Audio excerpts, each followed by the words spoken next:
అసలు వీళ్ళెందుకని యేసుక్రీస్తు ఎవరో తెలుసుకోలేరు? ఈ ప్రశ్న మీకు ఎప్పుడైనా అనిపించిందా? అందరికీ సృష్టికర్త మన దేవుడైన యేసుక్రీస్తే కదా. ఎంతోమంది దైవజనులు దేవుని జ్ఞానంతో వారితో డిబేట్స్ చేస్తారు, ఆర్గ్యుమెంట్స్ చేస్తారు. అయినా కానీ వాళ్ళు యేసుక్రీస్తు ఈ విశ్వానికి దేవుడని ఎందుకు వినలేకపోతున్నారు, ఎందుకు నమ్మలేకపోతున్నారు? క్రైస్తవులు భారతదేశానికి ఎంతో సేవ చేశారు. అయినా కానీ వీళ్ళు ఇంకా సువార్త చెప్పేవారిని హింసిస్తూ ద్వేషిస్తూనే ఉన్నారు.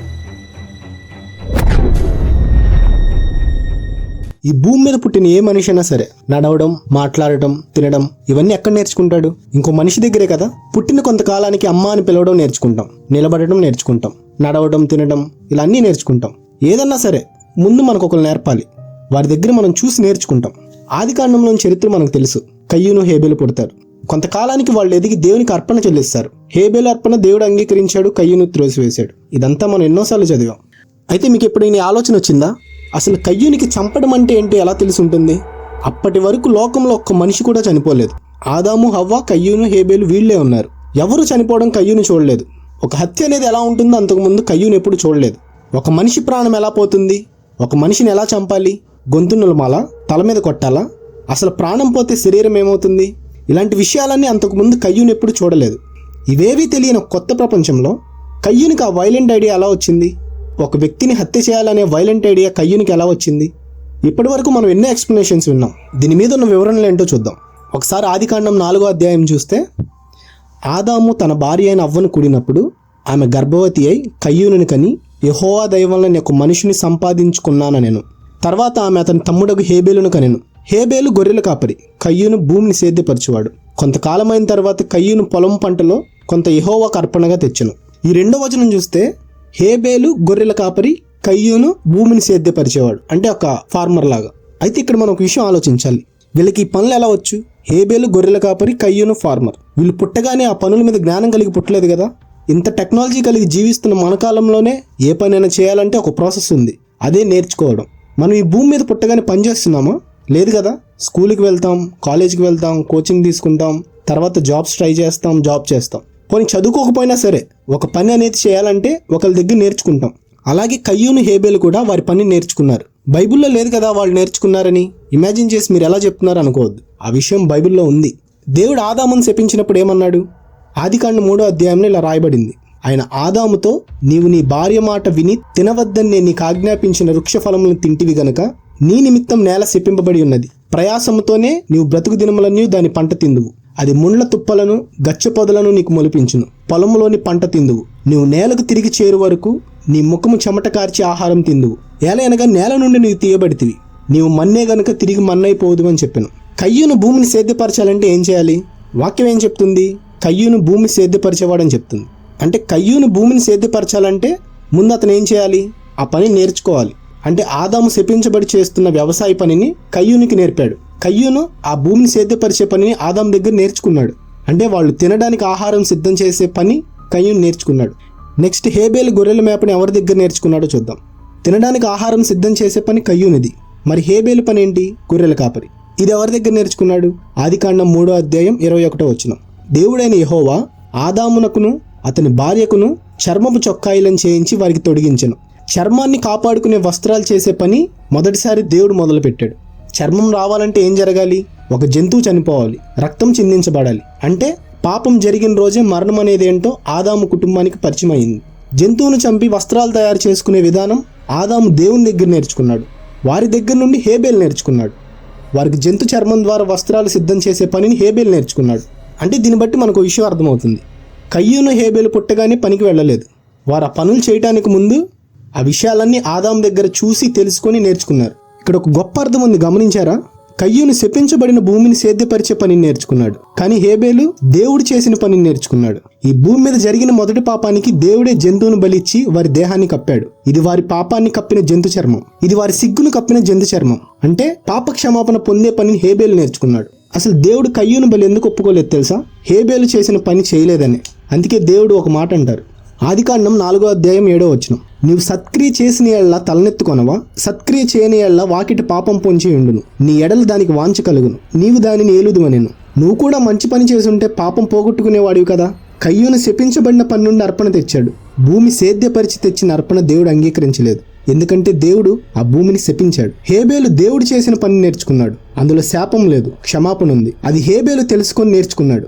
ఇదే పని కయ్యూను చేయలేదు. అందుకే దేవుడు ఇలా అన్నాడు, సత్క్రియ చేయని ఎడల వాకిట పాపం పొంచి ఉండును. అంటే పాపం అనేది ఉండకుండా ఉండాలంటే సత్క్రియ చేయాలి. ఆ సత్క్రియ ఏదో కాదు, హేబేలు చేసిందే. కయ్యూను కూడా గొర్రెను అర్పిస్తే బాగుండేదని దేవుని ఉద్దేశం. కానీ కయ్యూను ఆ పని చేయలేదు. కయ్యూను ఎంచుకున్న పని శపించబడిన పని, హేబేలు నేర్చుకున్న పని దేవుడు చేసిన పని. ఈ తేడా హేబేలుకి అర్థమైంది. అందుకే పర్టికులర్గా గొర్రెల కాపరి పనిలో ఉన్నాడు. ఇప్పుడు మన పాయింట్ మాట్లాడదాం. కయ్యూను చంపడం ఎక్కడ నేర్చుకున్నాడు? ఇన్ని పనులు వాళ్ళు నేర్చుకున్నారంటే ఈ చంపే పని కూడా కయ్యూను నేర్చుకుని ఉండాలి.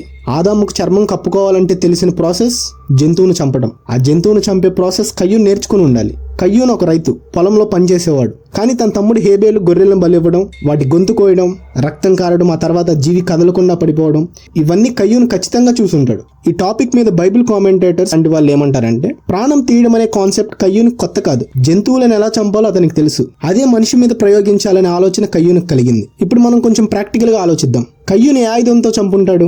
బైబిల్లో అది క్లియర్ గా కత్తితోనా రాయితోనా అని రాయబడలేదు. కేవలం చంపెను అని మాత్రమే ఉంటుంది. చాలా మంది హిస్టోరియన్స్ ఏమంటారంటే, కయ్యూను వాడింది బహుశా ఒక పెద్ద రాయి లేదా చెక్కతో చేసిన పదునైన వ్యవసాయ పరికరం అయి ఉండాలి. పదునైన రాళ్లతో జంతు చర్మాన్ని కోయడం, మాంసాన్ని చీల్చడం అప్పట్లో వారికి తెలిసిన పని. నిర్గమకాండంలో కూడా దీనికి సపోర్ట్ చేసే ఒక మాట ఉంటుంది. నిర్గమకాండం 4:25 ఈ సందర్భం కనబడుతుంది. మోషే భార్య సిప్పోరా సున్నతి చేయడానికి ఒక రాయి వాడిందని చూస్తాం.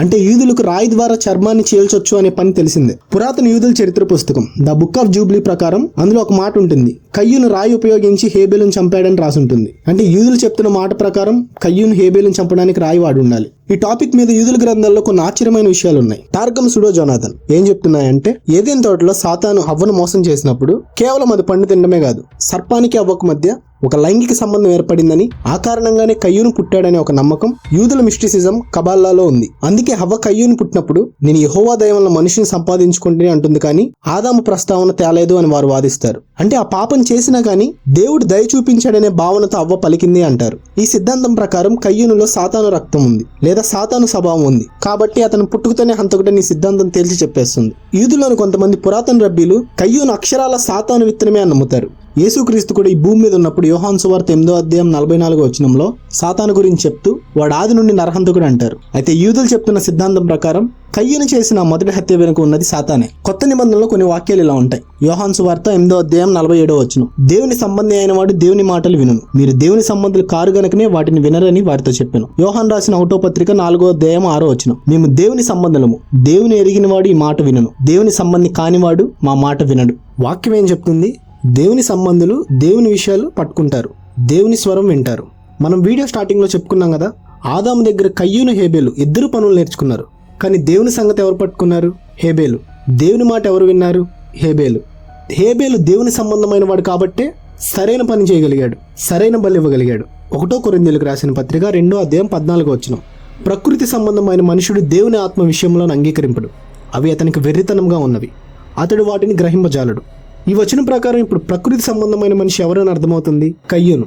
అతడు ప్రకృతి సంబంధమైన మనిషి కాబట్టే అతడు దేవుని మాట వినలేకపోయాడు, దేవుని మాట ఎరగలేకపోయాడు, ఆత్మ సంబంధమైన విషయం ఏంటో గ్రహించలేకపోయాడు. అందుకే దేవుడు శపించిన దానిలో నుండి అర్పణ తెచ్చాడు. అతను ప్రకృతి సంబంధమైన వాడు కాబట్టే హేబేలులాగా దేవునికి సరైన బలి ఇవ్వలేకపోయాడు. అప్పుడు దాన్ని బట్టి తన తమ్ముని చంపాలి అనే సంగతి కయ్యూనికి ఎవరు నేర్పినట్టు? చంపు అనే స్వరం విని ఆ పని చేసిన కయ్యూని ఎవరి సంబంధం అయినట్టు? దేవుని సంబంధి దేవుని విషయాలు చేస్తాడు, దేవుని పని చేస్తాడు. మరి కయ్యూని ఎవరి పని చేశాడు? ఎవరు నేర్పితే చేశాడు? ఇది అతను ఎవరి సంబంధం చెప్తుంది?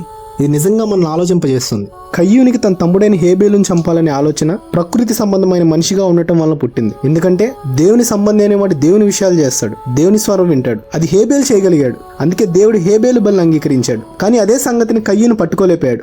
ఎందుకంటే అతడు ప్రకృతి సంబంధమైన మనిషి కాబట్టే దేవుని సంగతులు ఏంటో గ్రహించలేకపోయాడు. ఇంకా యూదుల గ్రంథాలు అయితే డైరెక్ట్ స్టేట్మెంట్ ఇచ్చేస్తున్నాయి, అసలు అతను దేవుని సంబంధే కాదు, దేవుని సంబంధం అయితే హత్య చేయడం అంటున్నాయి. ఇప్పటికే మనకు ఒక విషయం అర్థమై ఉండాలి. దేవుని సువార్తను త్రోసివేసేవారు, దేవుని సేవకులను, దేవుని ప్రజలను హింసించేవారు ఎవరో తెలుసా? ప్రకృతి సంబంధమైన మనుషులు. యేసుక్రీస్తు చాలా క్లియర్గా చెప్పారు, నా గొర్రెలు నా స్వరం వినును. ఇప్పుడు మనం ఎంత సువార్త చెప్పినా అవతల వ్యక్తి వినట్లేదంటే వాళ్ళు దేవుని సంబంధం అంటారా? అందుకే వీధుల్లోకి వెళ్తే కొడుతున్నారు, చర్చిలు జరగకుండా అడ్డుపడుతున్నారు, చంపడానికి వస్తున్నారు. వీళ్ళందరూ కయ్యూను ఆత్మతో ఉన్నారు. దేవుడు మనల్ని సువార్త ప్రకటించమనే చెప్పాడు. వాళ్ళని నమ్మించే బాధ్యత మన చేతిలో లేదు. వాళ్ళు దేవుని సంబంధాలైతే హేబేలులాగా దేవుని స్వరాన్ని, దేవుని వాక్యాన్ని నమ్ముతారు, దేవునికి ఇష్టలుగా జీవిస్తారు. యేసుక్రీస్తే పరలోకానికి మార్గం, సత్యం, జీవం అనే విషయాన్ని పట్టుకోలేని ఎవరైనా సరే వాళ్ళు ఈ లోక సంబంధులు, అపవాదికి చెందినవారు. వాళ్ళని మనం మార్చలేం, మనం ప్రకటించగలం, దారి ఇది అని చెప్పగలం. వాళ్ళు దేవుని సంబంధులైతే వాక్యం యొక్క స్వరం వినగానే వాళ్ళు యేసుక్రీస్తు మార్గంలోనికి వస్తారు, దేవుని చిత్తం చేస్తారు. క్రైస్తవ జీవితం అంటే ఏంటో వాళ్ళు పట్టుకోలేకపోతున్నారంటే వాళ్ళు ఈ లోక సంబంధులే తప్ప దేవుని సంబంధులు కాదు.